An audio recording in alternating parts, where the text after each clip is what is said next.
kita akan mendengarkan terlebih dahulu tanggapan daripada Guru Gembul terkait ajaran Ba'alawi ini yang banyak menyimpang daripada akidah Ahlussunnah wal Jamaah. Kita persilakan, monggo Pak Guru Gembul. Assalamualaikum warahmatullahi wabarakatuh. Waalaikumsalam warahmatullahi wabarakatuh. Saya ingin mencoba untuk menjadi objektif dan netral sama seperti biasanya. Jadi saya akan memulai narasi dari sejarah kenapa Ba'alawi bisa menyimpang dalam tanda kutip secara akidah dan syariah. Jadi ceritanya begini, pada abad ke-8, abad ke-9, dan abad ke-10, tasawuf itu berkembang di dunia Islam sebagai reaksi atas betapa kecewanya orang-orang Muslim terhadap politik, militer, dan sistem sosial yang ada di dunia Islam. Jadi khalifah-khalifah yang tidak terlalu berkuasa, tetapi kemudian mereka bergelimang harta, orang-orang fakir miskin masih ada, tetapi orang-orang kaya juga ada dan tidak memberikan sedekahnya dan sebagainya. Kemudian ada perdebatan-perdebatan fikih yang sangat mengerikan, sampai ada seorang ulama besar, Ibnu Jarir At-Tabari, itu yang meninggal karena dilempari batu oleh sesama Muslim hanya gara-gara dia mengikuti pendapat Imam Hanafi di atas pendapat Imam Ahmad bin Hambal misalkan. Ada peristiwa-peristiwa yang sangat brutal, yang sangat mengerikan di zaman itu, sehingga banyak di antara kaum muslimin yang diantaranya adalah para ulama yang memutuskan untuk agak menjauhi dari nilai-nilai atau dari ajaran-ajaran fikih. Mereka tuh mulai menjauh, dan ketika mereka menjauh maka didapatilah ada teori-teori tasawuf yang sudah dikembangkan diantaranya oleh Imam Al-Qushairi, kemudian Imam Al-Junaid dan sebagainya. Nah, ketika banyak orang-orang yang berbondong-bondong masuk ke dalam tasawuf, kemudian diajarkan bagaimana kedekatan diri dengan Tuhan, bagaimana kita bisa berinteraksi dengan alam, bagaimana kita bisa menyucikan diri, bagaimana cara kita membaikkan budi pekerti kita dan sebagainya. Nah, ajaran-ajaran ini tuh karena dia dilatari oleh kekecewaan terhadap dimensi sosial, maka dia juga cenderung agak menjauhi dari tradisi-tradisi fikih. Dan karena agak jauh dari tradisi-tradisi fikih, maka pada akhirnya muncul kelompok-kelompok tasawuf yang ekstrim. Seperti diantaranya adalah Abu Yazid Al-Bustami dan Al-Halaj. Al-Halaj sampai mabuk cinta ilahi dan kemudian mengatakan bahwa saya adalah Allah Subhanahu wa taala, bahwa saya adalah Al-Haq gitu. Dan seterusnya dan seterusnya. Nah, ini orang-orang sufi kemudian berpikir gimana caranya untuk bisa mendekatkan diri kepada Allah Subhanahu wa taala, gimana caranya untuk tetap kritis terhadap pemerintah dan terhadap duniawi, gimana caranya agar kita tuh bisa menjadi orang yang baik dan benar-benar bisa menikmati cinta kasih Allah, tapi kita tidak terjerumus seperti yang terjadi pada Al-Halaj dan Al-Bustami yang syatahatnya itu begitu mengerikan. Nah, beberapa abad kemudian masalah ini tuh terpecahkan, yaitu dengan munculnya Imam Abu Hamid Al-Ghazali. Imam Abu Hamid Al-Ghazali itu yang kemudian bikin semacam yang merumuskan dasar-dasar torekot atau torikoh.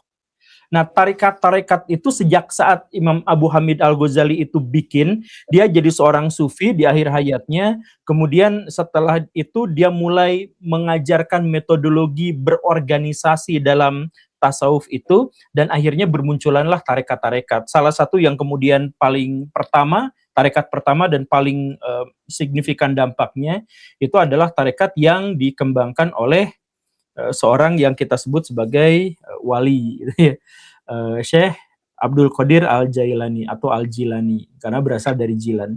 Nah, Syekh Abdul Qadir Jailani ini bikin tarekat dan kemudian diikuti oleh kelompok-kelompok yang lain. Wah, Al-Jailani sukses dalam hal itu untuk membaikkan manusia, sukses untuk menyelamatkan manusia dari dosa dan seterusnya. Akhirnya banyak orang yang bikin. Tetapi masalahnya adalah seiring berjalannya waktu, tarekat-tarekat itu berkembang dan mulai bersaing satu sama lain. Nah, persaingan-persaingan ini tuh akhirnya ada yang menyebabkan di antara tarekat-tarekat itu tetap di jalan yang lurus, ada yang berusaha untuk menghalalkan segala cara untuk memperkuat tarekatnya, untuk memenangkan persaingan. Nah, di antaranya itu adalah tarekat Alawiyah, tarekat yang dipegang oleh kelompok Ba'alawi. Nah, kelompok Ba'alawi dengan tarekat Alawiyahnya itu mencoba untuk mempromosikan kepada orang-orang bahwa wali di kalangan mereka itu lebih istimewa, lebih baik, karomahnya lebih banyak, bahkan lebih unggul daripada Syekh Abdul Qadir Jailani. Makanya di dalam cerita-cerita khurafat yang kemudian dituliskan oleh Kang Aziz itu, betapa besar keinginan mereka untuk merendahkan pihak lain.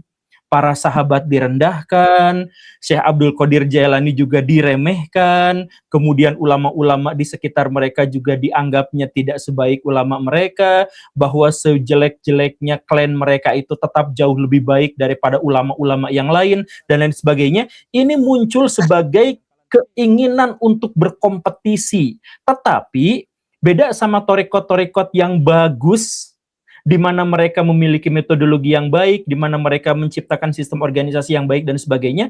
Tarekat Alawiyah itu gak bagus. Karena itu satu-satunya cara agar mereka bisa bertahan dalam persaingan, ya mereka tuh harus ciptakan cerita-cerita yang bombastis, yang di atas, yang lebih daripada ulama-ulama yang lain. Maka mereka harus menceritakan bahwa kelompok mereka itu, dari guru-guru mereka itu bisa memadamkan api neraka, bisa mi'raj 70 kali dan sebagainya. Itu sebenarnya adalah reaksi dari cerita-cerita misalkan Syekh Abdul Qadir Jailani yang bisa begini dan begitu. Wah, tidak, Syekh Abdul Qadir Jailani tetap di bawah kita, kita harus lebih tinggi. Maka dibuatlah begitu banyak cerita-cerita khurafat yang tujuannya adalah untuk menggait massa untuk bergabung kepada kelompoknya. Begitu. Nah, pada perkembangan selanjutnya dari tarekat Alawiyin ini, mereka tuh tetap aja kalah dalam persaingan. Kan tarekat misalkan ya, Naksabandiyah tersebar di mana-mana gitu ya, Sadiliyah tersebar di mana-mana, Qadiriyah tersebar di mana-mana, dan banyak lagi tarekat-tarekat yang lain itu tersebar di mana-mana. Nah, tarekat Alawiyah ini gak tersebar kemana-mana. Ke Syiah pengikutnya sedikit, di Sunni kelompoknya juga sedikit gitu. Nah, akhirnya mereka mulai menekankan bahwa kami itu keturunan Nabi loh. Jadi walaupun Syekh Abdul Qadir Jailani itu di dunia lebih terkenal, tapi di akhirat kami yang lebih terkenal. Nah, cerita-cerita seperti itu sebenarnya adalah bagian dari persaingan dagang dari para tasawuf, dari kelompok-kelompok tasawuf, di mana kelompok-kelompok tasawuf yang lain itu berhasil, sedangkan yang Alawiyah ini gagal. Nah, mereka kemudian satu, mereka mengaku keturunan Nabi. Oke, itu lumrah ya. Kemudian yang kedua, mereka bikin ajaran baru bahwa keturunan Nabi itu spesial, privilege, bahwa mereka tuh punya hak dan kewajiban yang berbeda dengan masyarakat muslim yang lain. Kemudian mereka bikin peraturan lagi bahwa mereka tuh harus disembah, harus dipuja. Nah, jadi misalkan ya, dalam tarekat Sadiliyah atau Naksabandiyah secara khusus gitu ya, gak ada itu cerita kalau guru berjalan tuh jejak kakinya harus dicium, tuh gak ada cerita. Gak ada cerita yang seperti itu. Naksabandiyah justru malah berpikir gimana caranya agar orang-orang yang ada dalam komunitasnya itu, dalam komunitas tarekatnya itu, bisa berkontribusi terhadap lingkungan di tengah-tengah pemerintahan, di tengah-tengah jadi PNS, jadi warga sipil biasa, tapi dia memberikan kontribusi. Nah, sedangkan yang Alawiyah ini, wah, pasar saya di sebelah mana? Saya nggak ketahuan di mananya. Karena tidak maka mereka bikin, mereka bikin Naksabandiyah itu apa? Itu ulama-ulama mereka itu berguru pada kami. Nah, bahkan Nabi Muhammad pun berguru pada kami. Nah, ya hal-hal yang semacam itu. Jadi harus dipahaminya dalam konteks seperti itu. Nah, kemudian untuk bisa membuat mereka itu tetap ada dan mereka tetap dihormati, maka mereka bikin cerita-cerita bahwa kalau jauh dari keturunan Nabi, nanti akan kena musibah, nanti tidak akan dapat syafaat, nanti akan meninggal dengan su'ul khotimah dan sebagainya. Kemudian, nah mereka bikin kuburan. Kenapa mereka harus bikin kuburan? Ini bisnis kuburan dari kelompok Ba'alawi itu sebenarnya bukan hanya ada di Indonesia di zaman sekarang. Kalau misal Kang Charlie dan Gus Aziz pengen tahu, bisnis kuburan itu omsetnya antara 15 sampai 20 triliun per tahun. Oh, Gede. Luar Iya, biasa. besar sekali. Jadi iya, besar. Jadi ini sebenarnya secara bisnis pun ini sangat-sangat menggiurkan. Jadi tinggal mereka bikin makam, kemudian makam mereka bikin organisasi untuk travel, "Ayo kita datang ke makam para wali, diajarin, didoktrin begini begitu." Nanti masuk ke situ, kemudian pengemis yang di sana juga harus setor ke mereka, kencelengnya dikelola sama mereka, bis travelnya juga dikelola sama mereka dan sebagainya, semuanya dikelola sama mereka. Maka itu antara 15 sampai 20 triliun rupiah per tahun. Itu bisnis makam. Nah, em, karena kenapa harus bisnis makam itu? Tadi Gus Aziz berkata sedikit bahwa alasannya itu adalah karena mereka memang dianjurkan untuk bikin makam palsu. Saya juga sebenarnya sudah membaca bukunya. Tidak kuat sebenarnya sih membaca bukunya karena terlalu gitu. Jadi apa ya? Toleransi saya terhadap cerita-cerita itu tuh sebenarnya tidak terlalu besar gitu. Jadi ketika saya baca, ini bukunya saya pegang. Nah ini nih ya bukunya ya. Saya udah pesan dan langsung beli ya tanpa subsidi apapun saya langsung beli. Harganya 200 sekian kalau nggak salah. Saya beli. 210. Nah, ya 210. Tapi saya nggak bisa membacanya dalam waktu ini langsung dibaca satu gitu. Biasanya 1 2 3 4 5 6 muntah-muntah gitu.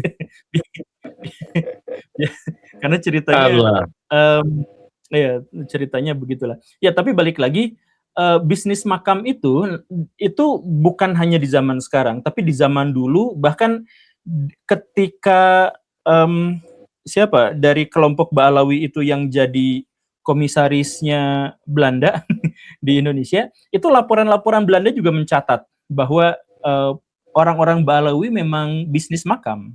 Datang ke Nusantara juga bisnis makam. Mereka itu memang bikin makam-makam, kemudian diziarahi dan seterusnya. Nah, tapi balik lagi tujuannya apa? Tujuannya itu adalah untuk menegaskan bahwa wali-wali dari kelompok mereka hidup aja barokah, meninggalnya juga barokah luar biasa. Hidupnya aja bisa mengantarkan kita ke sorga, meninggalnya seluruh doa-doa kita itu bisa dikabulkan sama mereka. Biar apa? Biar datang ke makamnya dan gak usah datang ke makam yang wali yang lain, karena mereka itu kan cemburuan. Mereka tuh ada dalam persaingan. Masa Syekh Abdul Qadir Jailani didatangin, masa Sunan Gunung Jati itu makamnya didatangin, padahal kan kami yang derajatnya lebih tinggi. Nah, maka mereka tuh mengajarkan bahwa kuburan mereka itu bisa bisa mengabulkan hajat-hajat orang banyak, bisa dan lain sebagainya lah gitu. Nah, yang saya khawatirkan sebenarnya bukan hanya soal cerita itunya, tetapi bahwa cerita-cerita itu tuh karena dia mengatasnamakan Islam, maka banyak ulama-ulama di Indonesia pun yang akhirnya membela-bela. Karena persepsi mereka adalah membela Ba'alawi adalah membela Islam. Karena Ba'alawi itu bawa-bawa nama Islam gitu. Padahal kalau dilihat dari praktiknya, saya bingung Islamnya daerah mana gitu. Kalau tradisi Arab mereka memang pegang, tradisi Yaman mereka memang pegang, tradisi Islam tuh nggak ada ceritanya, ya nggak semua gitu ya, nggak semua. Jadi banyak dari klan Ba'alawi juga yang tidak terlibat dalam tarekat Alawiyah, itu yang sebenarnya memang kita layak untuk beri penghormatan kepada mereka gitu. Yang mereka tidak jualan nama Nabi gitu, yang mereka nggak bikin praktek-praktek khurafat yang aneh-aneh kan banyak juga di antara mereka gitu ya. Banyak yang seperti itu. Tapi intinya yang khususnya yang Alawiyah ini, kemudian yang bikin tarekat ini, yang tarekatnya sebenarnya juga tidak kuat-kuat amat, mereka berusaha sekuat tenaga untuk menampilkan citra bahwa mereka adalah yang paling unggul di antara semua ulama, di antara semua tokoh, di antara semua tarekat. Jadi saya memahami kegelisahan mereka sampai bikin cerita-cerita khurafat yang berlebihan itu tidak lebih dari persaingan mereka dan kesadaran mereka bahwa mereka itu kalah bersaing dibandingkan dengan tarekat-tarekat yang lebih besar. Itu saja pengantar dari saya.